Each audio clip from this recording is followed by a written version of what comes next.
పరశురాముడు తండ్రి ఆనతితో తల్లి శిరస్సు ఎందుకు ఖండించాడో మీకు తెలుసా? పరశురాముడు తండ్రి జమదగ్ని మహర్షి, తల్లి రేణుకాదేవి గొప్ప మహాపతివ్రత.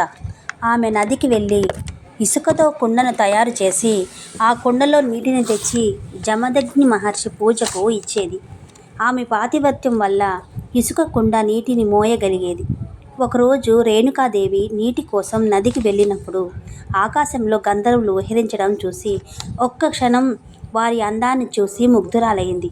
ఆ చిన్న మనశ్చాంచల్యం వల్ల ఆమె శక్తి తగ్గిపోయి ఫలితంగా ఇసుకతో కుండ తయారు చేయలేకపోయింది.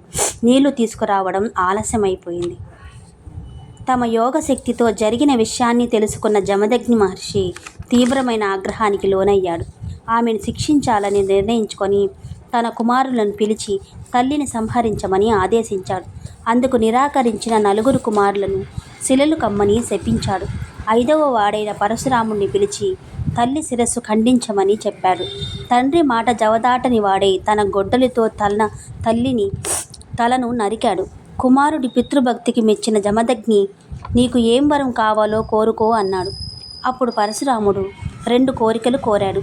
తల్లిని బ్రతికించమని ఒకటి, సోదరులను బ్రతికించి జరిగినదంతా మర్చిపోవాలని 2 కోరికలు. జమదగ్ని మహర్షి తమ తపశ్శక్తితో వారిని తిరిగి బ్రతికించాడు. ఇలా పరశురాముడు తన తండ్రిని ఆజ్ఞను పాటించి అదే సమయంలో తన తల్లిని తిరిగి ప్రాణాలతో పొంది గొప్ప కుమారుడిగా నిలిచాడు. కానీ పరశురాముడు తండ్రి ఆజ్ఞ మేరకు తల్లి తలను నరికినప్పుడు ఆ గొడ్డలికి ఆయన చేతికి అతుక్కుపోయింది. ఎన్ని ప్రయత్నాలు చేసినా ఆ గొడ్డలి వదల్లేదు. తండ్రి సూచన మేరకు పరశురాముడు దేశమంతటా పుణ్యతీర్థాలు సందర్శించాడు. చివరకు అరుణాచల్ ప్రదేశ్లో లోహిత్ నదికి తీరానికి చేరుకున్నాడు. అక్కడ ఉన్న బ్రహ్మకుండ్లో స్నానం చేయగా ఆయన చేతికి ఉన్న గొడ్డలి విడిపోయింది, కింద పడిపోయింది. ఆ విధంగా ఆయన మాతృహత్య పాపం నుండి విముక్తుడయ్యాడు. ఆ ప్రదేశమే నేటి పరశురామ్ కుండ్. ప్రతి ఏటా మకర సంక్రాంతి రోజున ఇక్కడ పెద్ద ఎత్తున మేళ జరుగుతుంది.